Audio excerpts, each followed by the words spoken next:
All right, everyone, let's go ahead and get started. Welcome to our third webinar in the Midday Master Beef webinar series. My name is Courtney Bridges. I'm the Beef Programs Coordinator for the University of Tennessee and one of the hosts on this webinar series.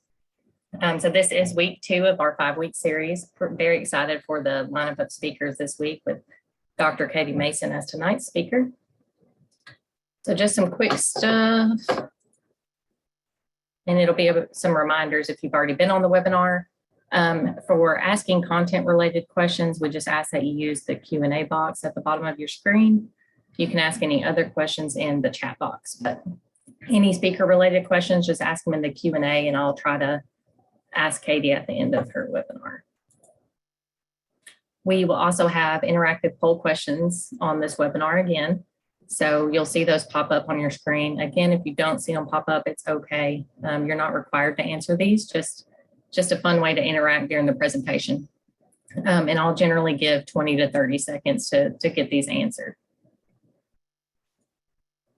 So like I said, our speaker for today is one of our own, Dr. Katie Mason. If you haven't had the chance to meet Dr. Mason yet, she is our state beef extension specialist specializing in nutrition. So today she's going to be discussing some mineral nutrition and just some overall tools for improving your current mineral program. With that, I'll turn it over and let you share your screen.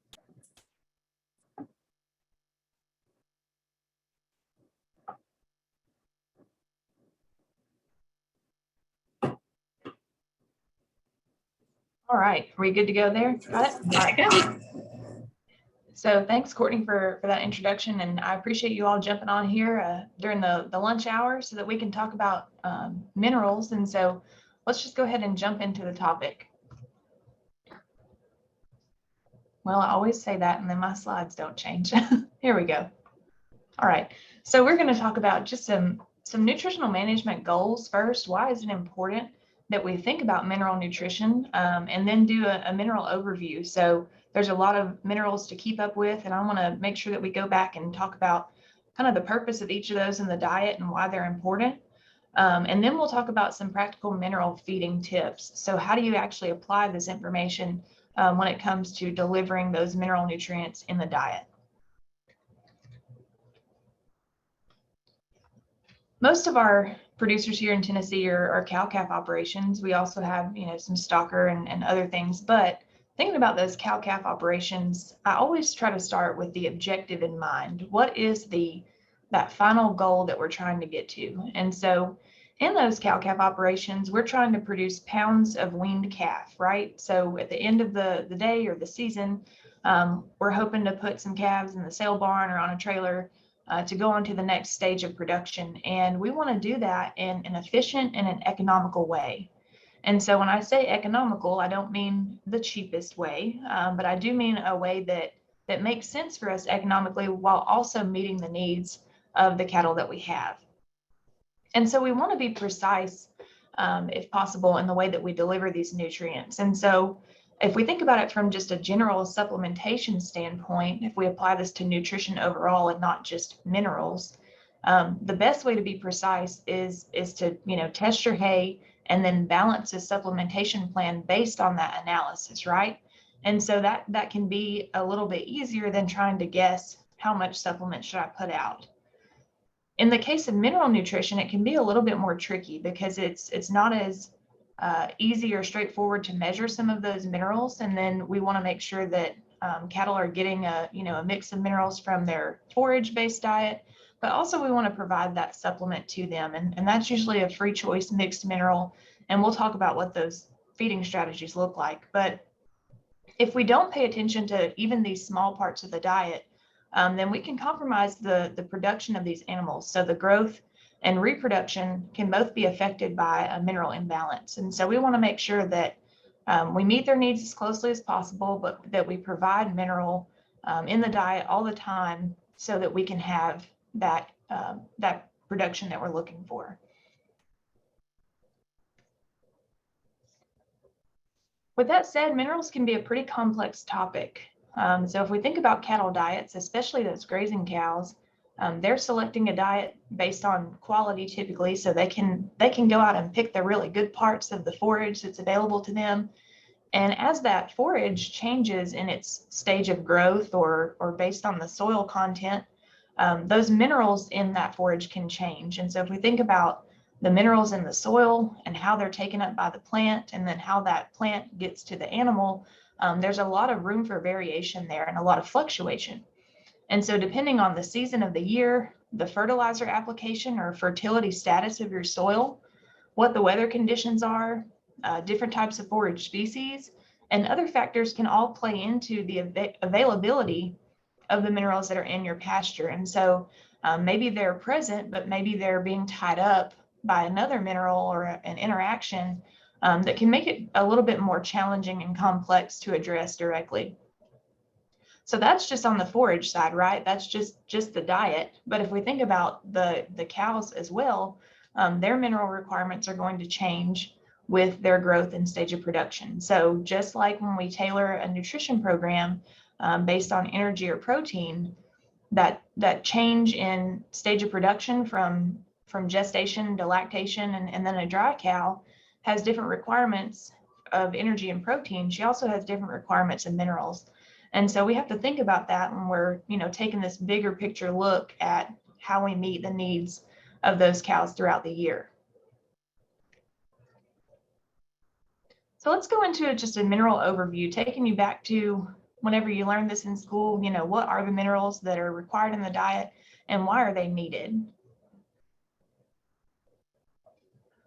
As a reminder, minerals are naturally occurring inorganic elements, and they're essential for animal function, meaning that we have to provide them in the diet so that they can contribute to bone development, immune function, and muscle function.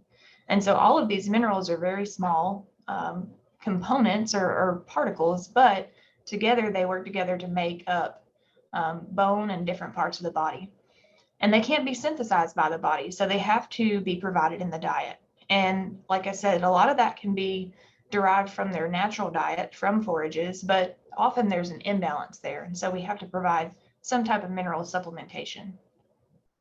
If you look on this figure of the cow, you can see just kind of the big components of the diet, water, how much of the body is made up of water, energy and protein. And then you look down there at the feet, and minerals and vitamins are pretty small.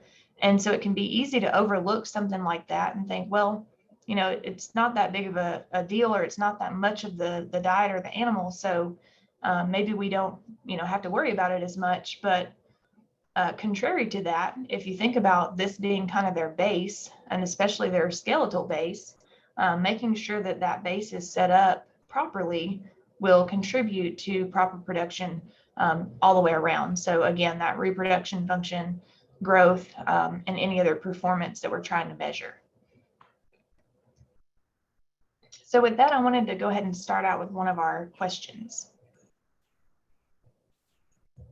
Yep, there you go. I just launched poll question number 1. So you should see that. The question is, minerals often interact with one another, causing differences in availability. Which interaction is important in cattle diets? Is it sodium and chloride, sodium and sulfur, calcium and sulfur, or calcium and phosphorus? So which interaction is important in cattle diets?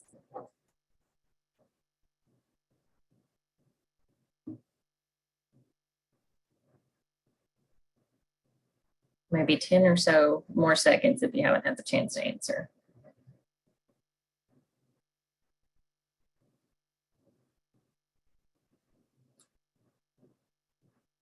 All right, sharing results with you.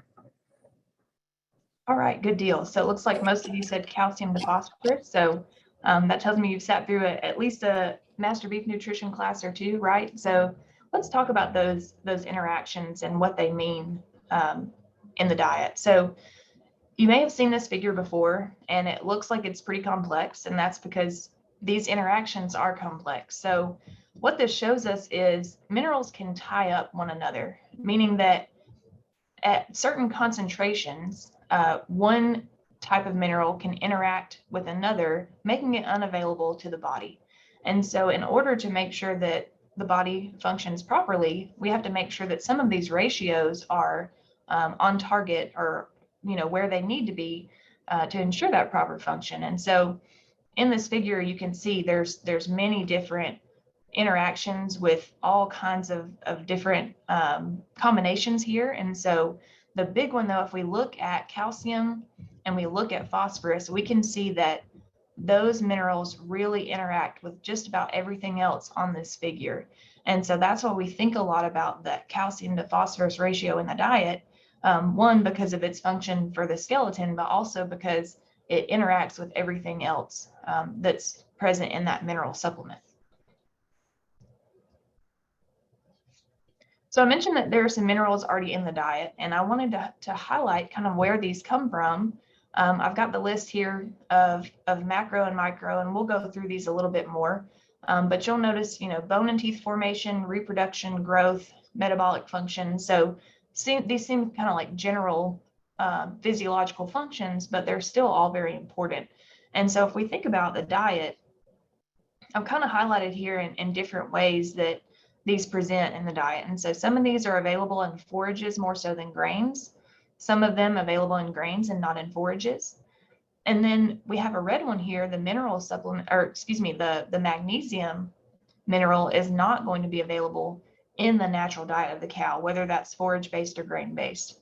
And so if we think about an animal that's on a grazing diet or a forage-based diet, that mineral ratio is going to look different than if they were on a grain-based diet. And so especially looking at that calcium to phosphorus, those come from two different sources, one from forages and one from grains. And so depending on the concentration of forage or grain in that diet, we may need to add a lot of calcium or a lot of phosphorus to get that ratio back in balance. And then of course, the ones that are not, again, in the diet, that magnesium especially, has to be provided as a supplement throughout the year. I use these terms macro and micro, and I just wanted to remind you what that means.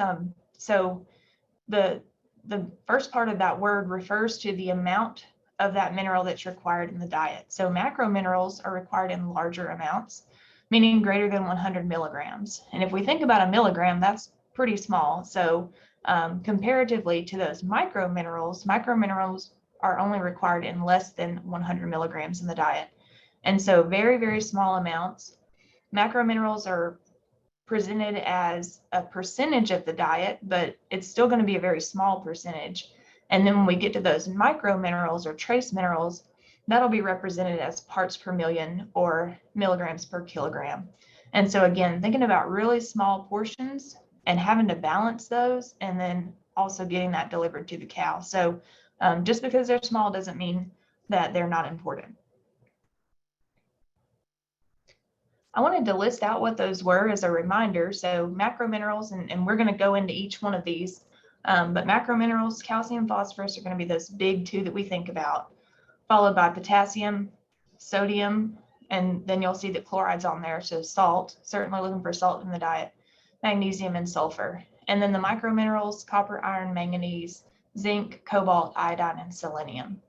And so let's talk about what each of these does in the diet, starting with those macro minerals. So the first one is going to be calcium. That calcium is the most abundant mineral in the body. And when we think of calcium, the first thing that we think of is bones, right? Bones and teeth. As a kid growing up, you were told to drink your milk because it would give you strong bones. And so that's why this calcium component is so important. And not only is it important for the growth of the animal skeleton, but also as our lactating cows are pulling calcium reserves from their body for milk, making sure that we replenish that as well. And so most of this calcium is going to be housed in the skeleton. It helps with bone formation, blood clotting, nerve transmission, muscle contraction. And so those are all, small physiological processes, but all very important for the way that the whole body works. And legumes are going to be the most abundant in calcium, followed by grasses, and then followed by grain-based diets. And so if we think about a fescue pasture versus maybe a fescue plus clover pasture, the diet of the cow on that fescue plus clover pasture is going to be higher in calcium than that of just the fescue pasture. And so that can help us to add some calcium to the diet. And then, of course, if they're on a grain-based feed, then we need to make sure that we add calcium to make up for that deficiency and that difference in the calcium to phosphorus ratio. When we have a calcium deficiency, that's going to be typically some issue with the bone or the skeleton. And so Ricketts disease is one of those. That's failure of bone mineralization. So as those animals grow, their bones don't harden as easily. Osteomalacia and osteoporosis, so bone softening or even loss of that bone minerals, breakdown of that skeleton over time. And then finally, milk fever. A lot of folks will see this in the dairy world because of the milk demands on those dairy cows are much more than on our beef cows, but certainly possible in any lactating beef cow scenario. And so that's known as hypocalcemia, basically not enough calcium in the diet.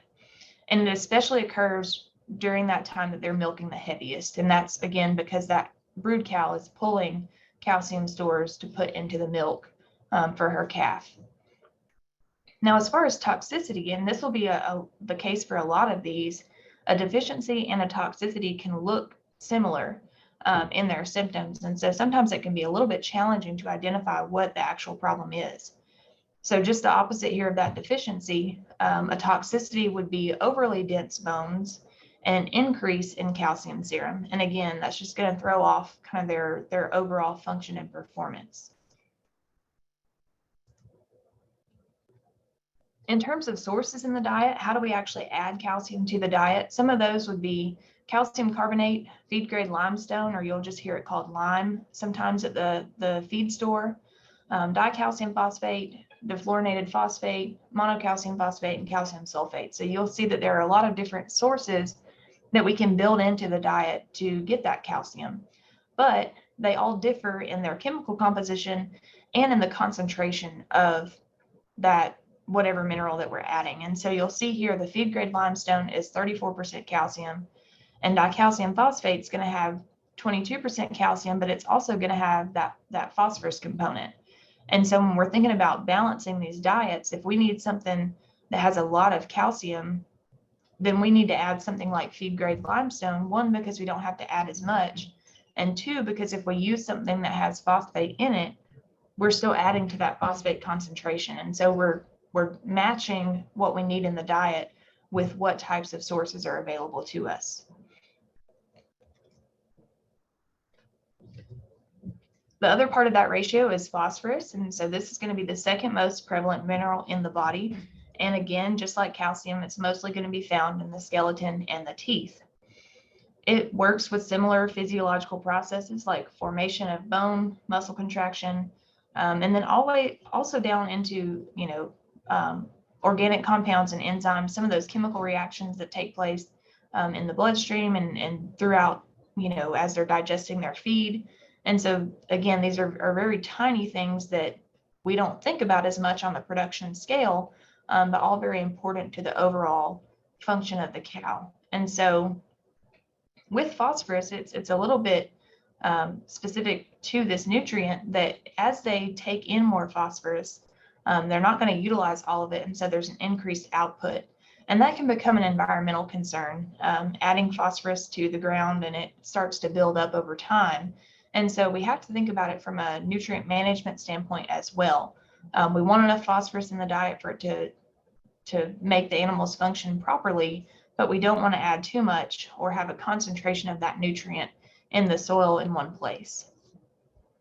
So just the opposite of calcium, cereal grains and oil seeds are going to have more phosphorus than forages are. And so if we have a finishing diet, or if we're feeding cattle a lot of grain, then we're really going to need to add a calcium supplement to offset that phosphorus amount in the diet. Thinking about the deficiency and the toxicities here, in that deficiency category, similar to calcium. So again, affecting the bone and how it forms or how it loses some of its density over time. And then, of course, decreased fertility, reduced feed intake, slow growth, overall just unthrifty animals if they're not getting enough phosphorus.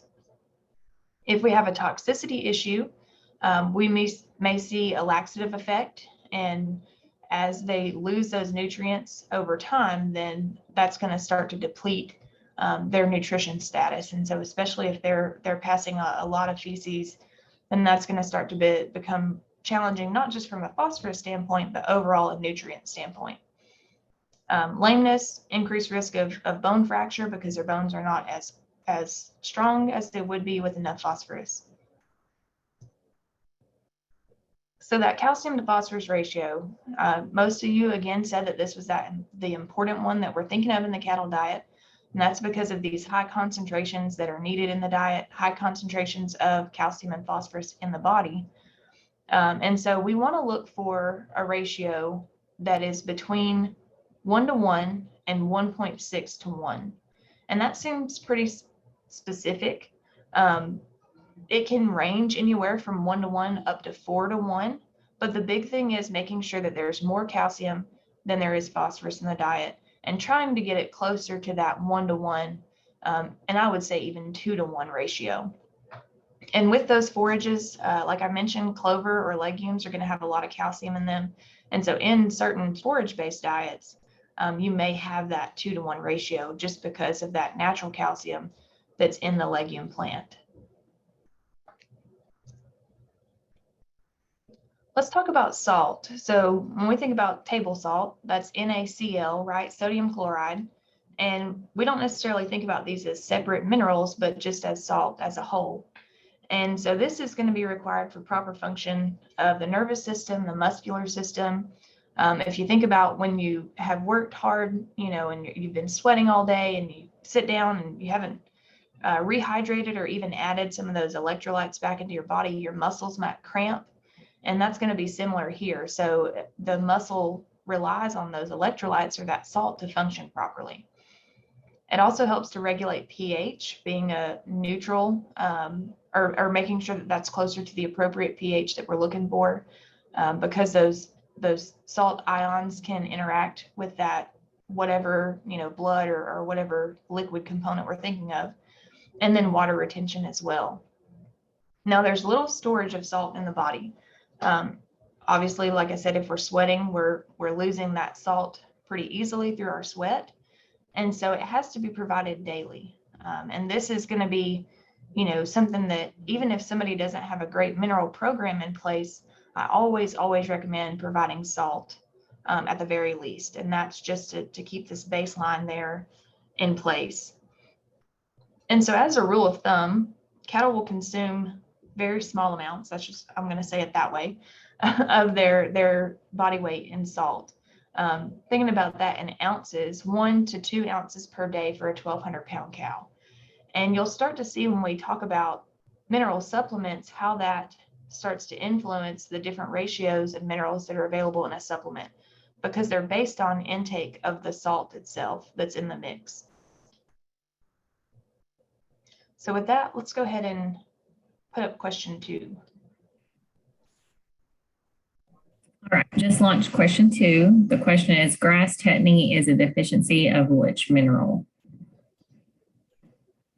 So grass tetany is deficiency of which mineral?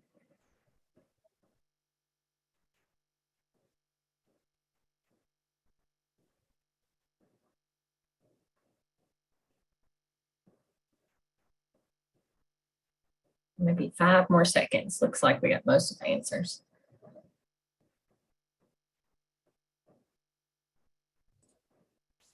All right, there you go. All right, good deal. So most of y'all said magnesium. I tried to throw that tricky manganese in there, and then I had just talked about calcium and phosphorus. So I wondered, just want to make sure you were paying attention. So it looks like most of you were. And so we're going to transition and talk about magnesium here next. Magnesium is also an important component of the bone.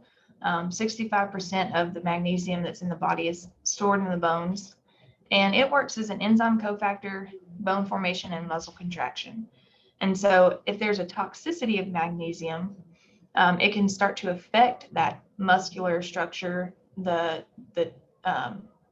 just overall, they're a little bit irritable, they're not feeling good. It affects their ability to function and move around as well.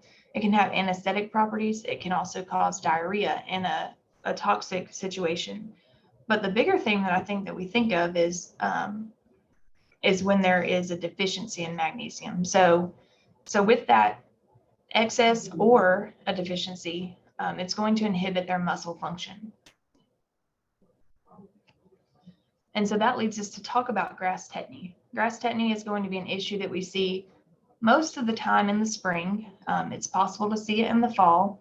And basically, this is a metabolic disorder as a result of low blood magnesium levels, meaning that there's low magnesium in the diet. That's potentially because there's not enough magnesium in the forage. If it's during that spring flush time, we have forages that are rapidly growing. They have a lot of water content, and it dilutes that magnesium that's in the plant. And so that coincides a lot of times with the time that our cows are calving, if we have that spring calving herd. And so with that low magnesium in the diet and potentially high levels of milk production, it can really throw off that balance of magnesium. And so I mentioned that muscles were inhibited if there's a deficiency of magnesium. And so you'll see those animals become incoordinated. Maybe they move away from the herd, they're staggering around, and pretty quickly this can result in death if it's not addressed. And so certainly making sure that in those spring months that we're providing plenty of magnesium in the mineral.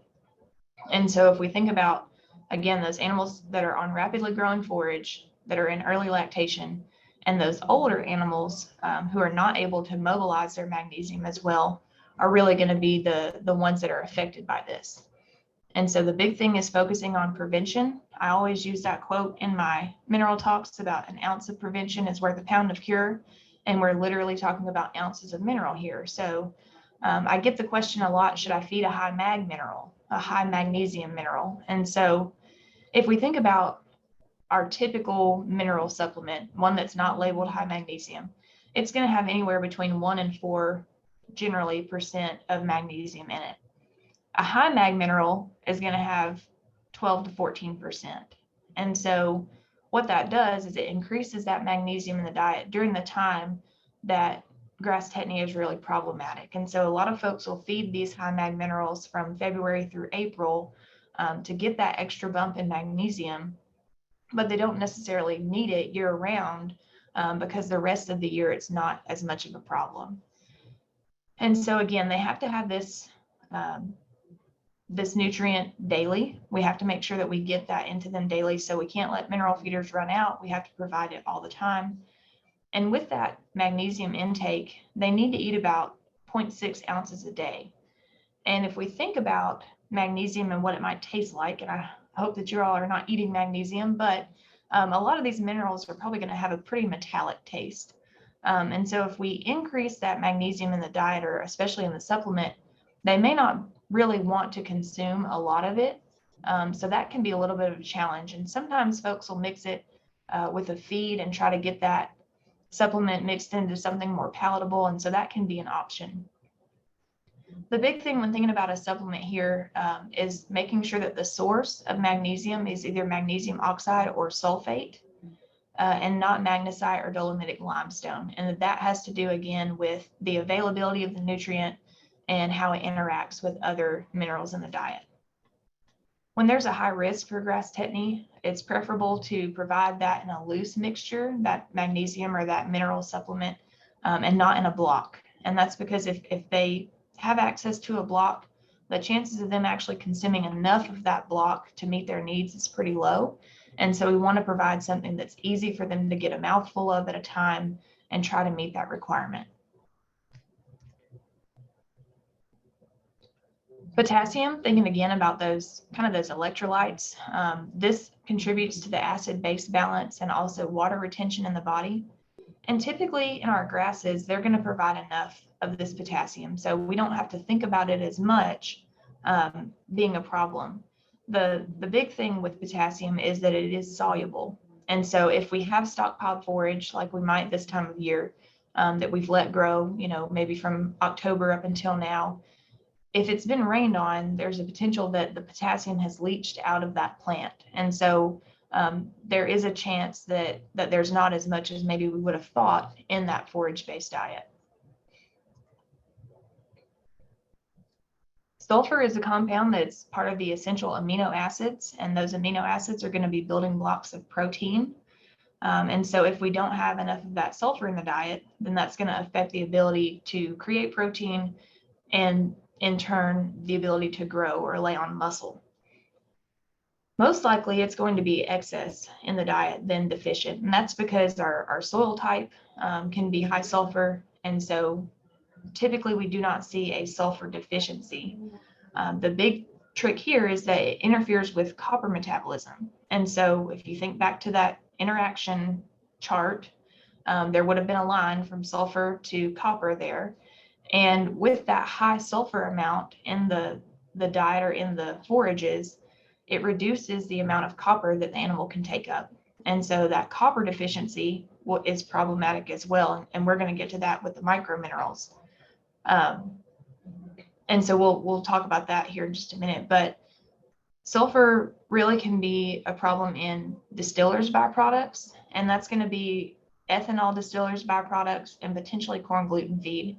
And that's because the way that they create those byproducts from their production methods can result in adding sulfur to the diet. And so if you have a diet that's high in those distillers' products, making sure that you test it for sulfur concentration and accounting for that in the ration is going to be important. So let's move on to those smaller ones, some of the microminerals. All right, the first four that I have listed here are the ones that are really not big issues when it comes to deficiencies. So cobalt, iodine, iron, and manganese. And all of these are important. Certainly cobalt's going to be a component of B12. That B12 vitamin is synthesized by the rumen microbes, and those microbes are the only organism that can make B12. And so we have to have that cobalt there for them to function. Iodine, thinking about thyroid hormones and goiter issues if there is a too low of an amount of iodine in the diet. Iron, contributing to blood hemoglobin or iron oxide. And so if we think about iron being in the blood, making sure that they get that oxygen throughout their system, iron is going to be important there. But iron oxide really just provides color. It's not actually available to the animal. So you may see a mineral supplement that's red in color, and it does have iron in it, but that's not necessarily something that the animal is taking up. Manganese, important in reproduction, but typically one that we don't think of, again, as a deficiency problem. So let's talk about, or put up question 3 there. Okay, you should see question 3 now. The question is, a deficiency of this mineral is often confused with fescue toxicosis. So which of these mineral deficiencies is often confused with fescue toxicosis? Sodium, copper, iron, or magnesium?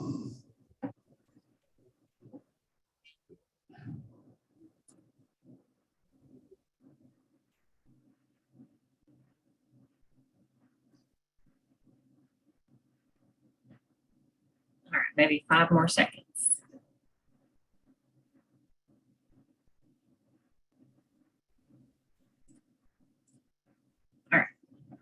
All right, kind of a mixed bag here, but our majority answer was copper, and that's the one that we're going to talk about next. So let's see.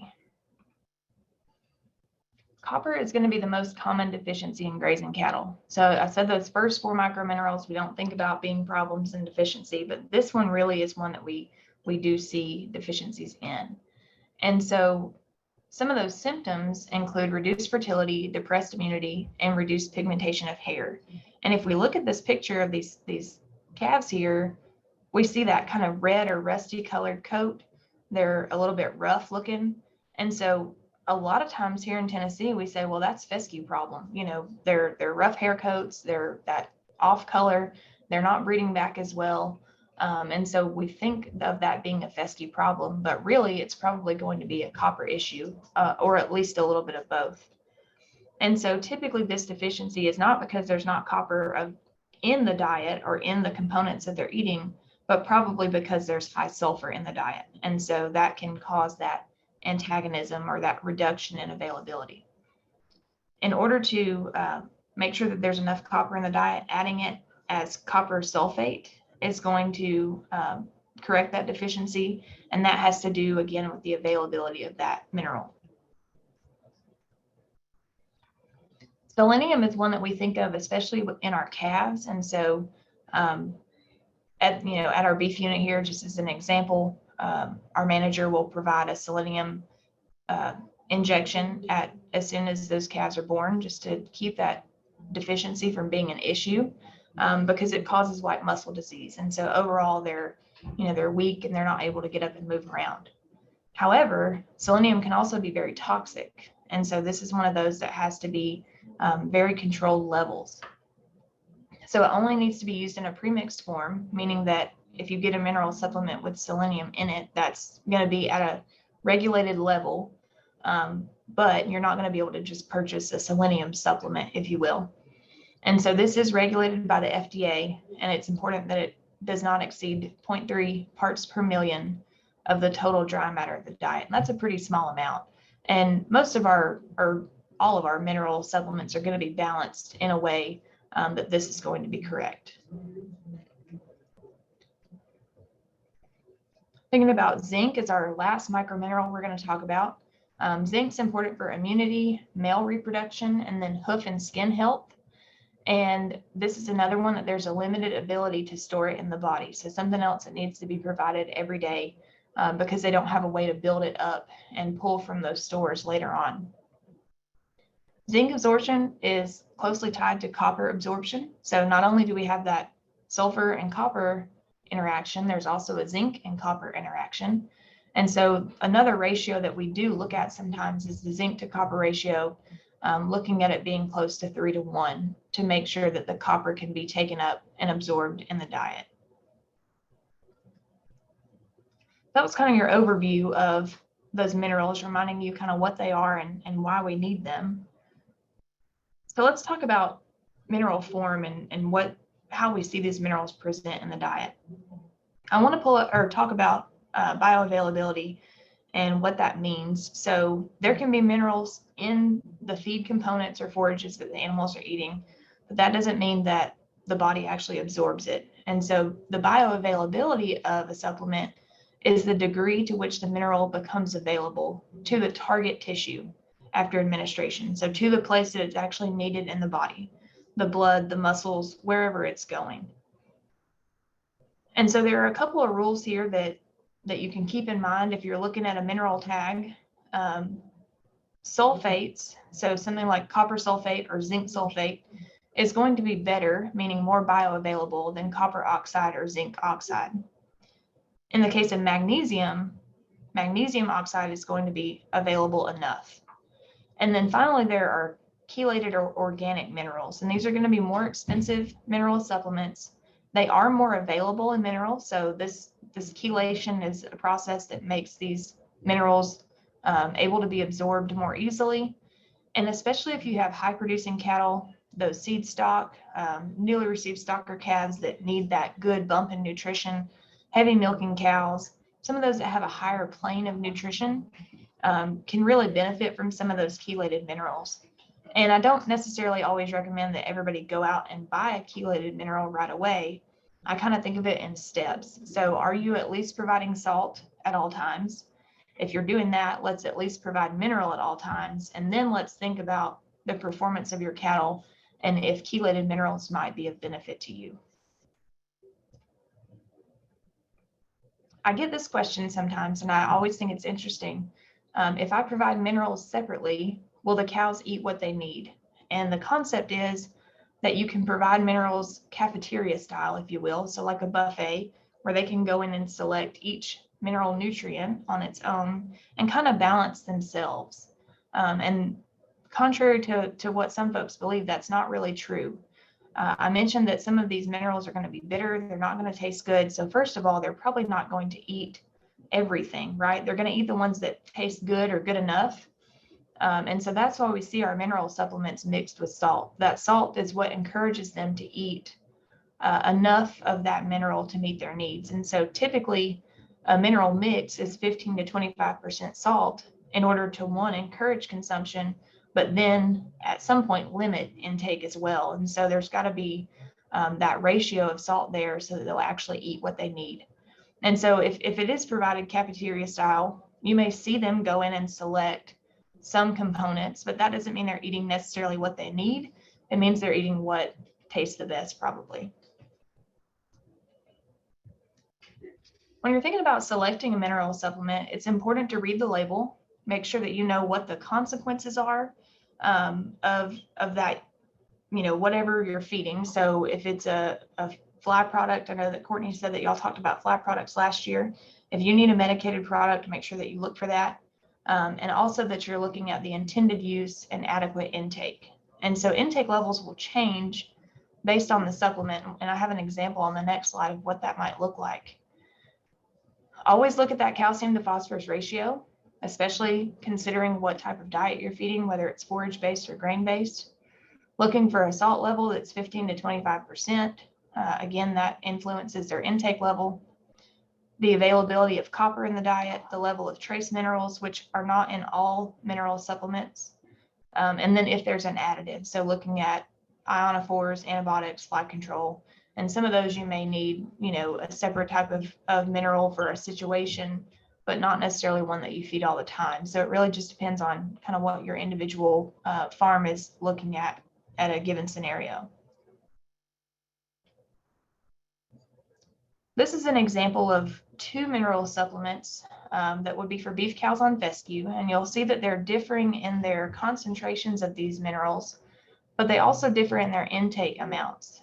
And so what they've probably done with these is they would change the salt amount so that the animal will eat 2 ounces or 4 ounces. So the one with 2 ounces, there's going to be more salt in that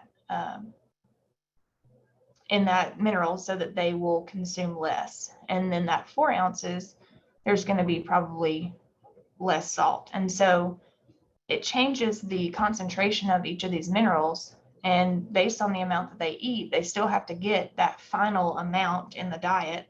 And so the concentration in the mineral supplement itself is going to change based on what we think the intake will be. And so you'll see that here from a 2 ounce to a 4 ounce mineral, most of our concentrations are going to be cut in half because they're going to be consuming more of that feed or that supplement. So this is in our mineral publication. I've got a link to it at the end, and it spells out kind of all of these numbers that you see here. Again, in those grain-based diets, typically they're low in calcium, so look for something that is 25% calcium or more. Finding a way, even if it's adding limestone, to add some of that calcium back to the diet. Making sure you add that supplemental salt and trace minerals. And then selenium is going to be important, especially in corn-based diets, to maintain a total diet concentration of 0.1 parts per million. In those grain-based diets, phosphorus is typically not needed, so we don't really want to add a supplement that has a lot of phosphorus in it because we're trying to keep that calcium ratio a little bit higher. So just a few tips on actually practical mineral feeding. How do we deliver these nutrients to cows? I wanted to pull up the results of the mineral survey that was completed by Warren Gill and Clyde Lane that were here back in 2001 to 2004. And there's actually some interest in doing this again, but basically what they wanted to do was take samples across the state of forages and see what the mineral concentrations were, see what the diets were of those cows. And so they found that copper levels were deficient, and that's related to a lot of those fescue toxicity symptoms we see. And so that helped to identify, is the issue really fescue, or is it copper, or is it both? Sulfur levels were considered high, again, driving that copper deficiency problem. Magnesium levels low in the spring, which we would, of course, know that based on that spring flush of grass. And so that's when we recommend feeding that higher magnesium mineral. Potassium was high in the spring, and zinc was marginally low. And so this just gave a baseline of, what do our mineral supplements need to look like based on what the cattle are actually eating in our state. When folks ask me about their mineral program, I typically say, if it ain't broke, don't fix it. And so I'm a big proponent of staying with something that works for you, and that's not going to work for everybody. If you have a good calving rate, healthy hair coats, and overall good health, your mineral program is probably fine. If you start to see symptoms of deficiencies and you're not providing mineral every day, then we need to start thinking about how we can change that. Minerals are not a fix-all, so it's not something that you can put mineral out there and then everything starts to work together. So they're important, certainly, and they're important to provide all the time. But if you don't see an actual issue, then probably you don't need to change your mineral supplementation plan. For feeders, you want to make sure that you have one feeder for every 30 to 50 cows, maybe even more than that, just so that they all have access to the mineral. There's not one cow that stands in front of it all the time and keeps the others from consuming enough. Make sure they're always full, so don't let it run out. Mineral intake can be pretty erratic, and so if they have run out, they're probably going to eat a lot as soon as you put more out, and then they'll regulate themselves, or they might eat a lot in the summer versus the winter. And so the big thing is just keeping enough out there so that they can always have access to it. Mineral feeders can be made of a variety of different things: wood, plastic, fiberglass. This is a tire or a rubber one. And so making sure that you have one out there, but it doesn't really matter what the material is, as long as it stays clean and covered. You may want to put it near areas that they're often at, so loafing areas, near water, grazing areas. And that's just to encourage them to go to the feeder. So there is a question about putting it in, near water. You don't want it in a place that it's going to get water in it, or that it's going to interact with that, with a body of water, but just making sure that it's not out of the way so that cattle will in fact go to the mineral feeder. So with that, let's do our last question here. All right, question 4, last poll question. True or false? Mixing a free choice mineral with salt is a good solution to mitigate overconsumption.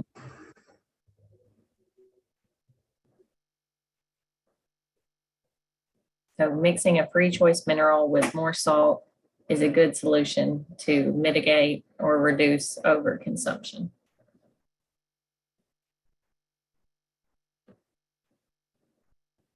We got some awesome questions so far, but I think Dr. Mason is about to wrap up in a couple more slides. So if you have any other mineral-related questions, just send them in the Q&A. Sharing the results. All right, good. There was nearly a 50-50 mix there of this question. And actually, this one's probably a little bit of a trick question. So the question is, should I mix it with salt or cut it with salt?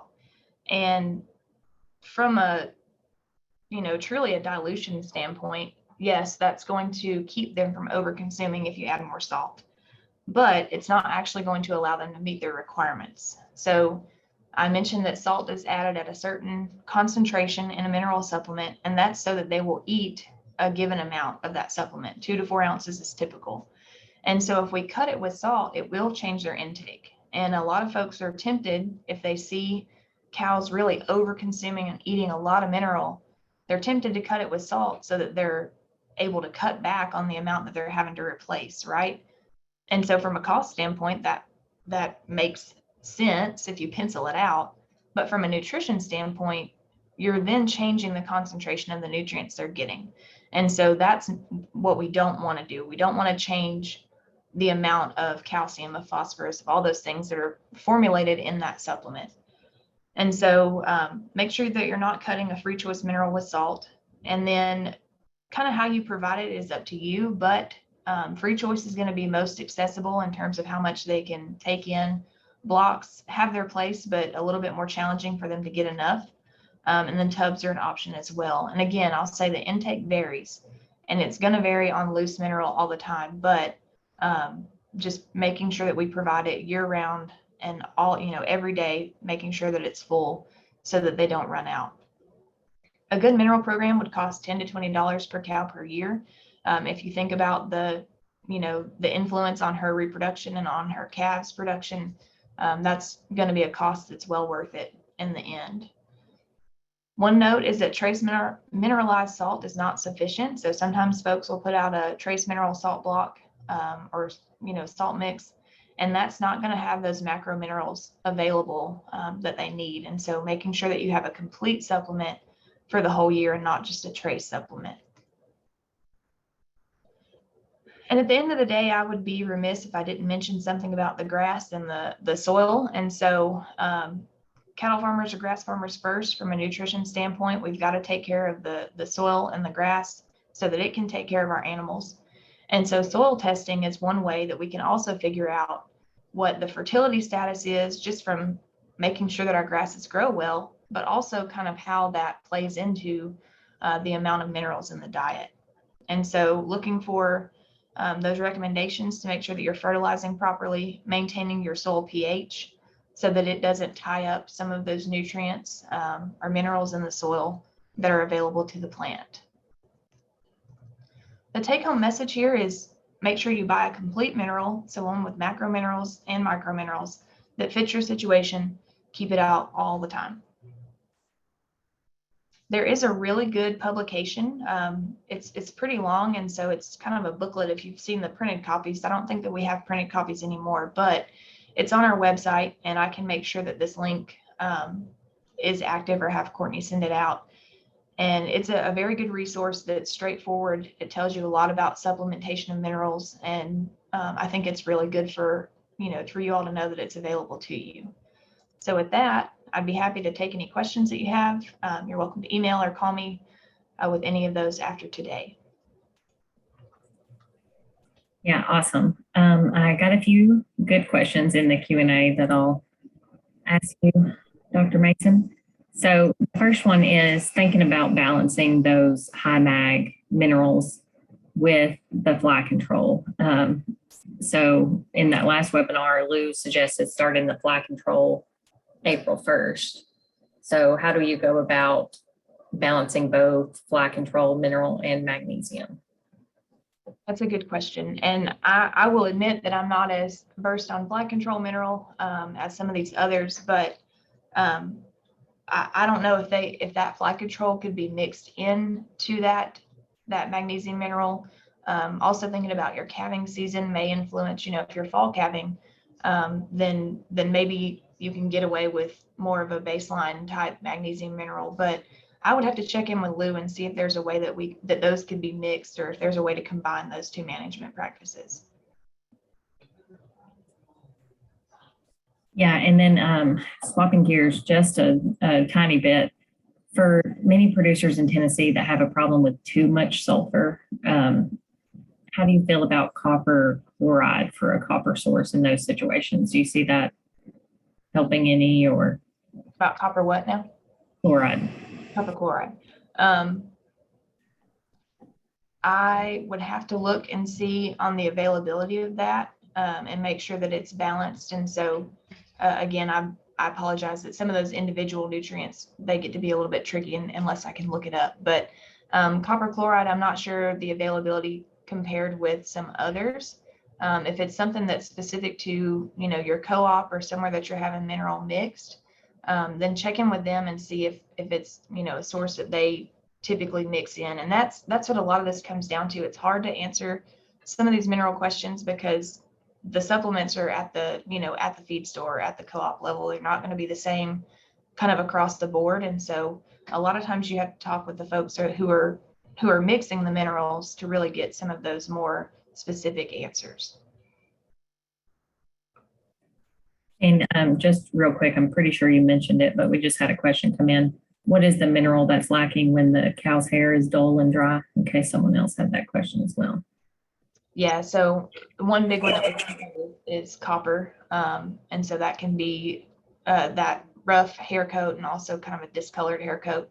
But a lot of these overall will contribute to hair coat itself. If you think about minerals and nail growth or hair and protein, then a lot of these will contribute to that nice coat that we're looking for. And I'll ask one more. So your take on trace mineral blocks. Do you like those? Yeah, so That's a good question. So kind of like I said, the way that I think about supplementation of minerals is the very baseline is if you're not providing anything, provide salt. Like that's going to be the only thing that you put out plain white salt.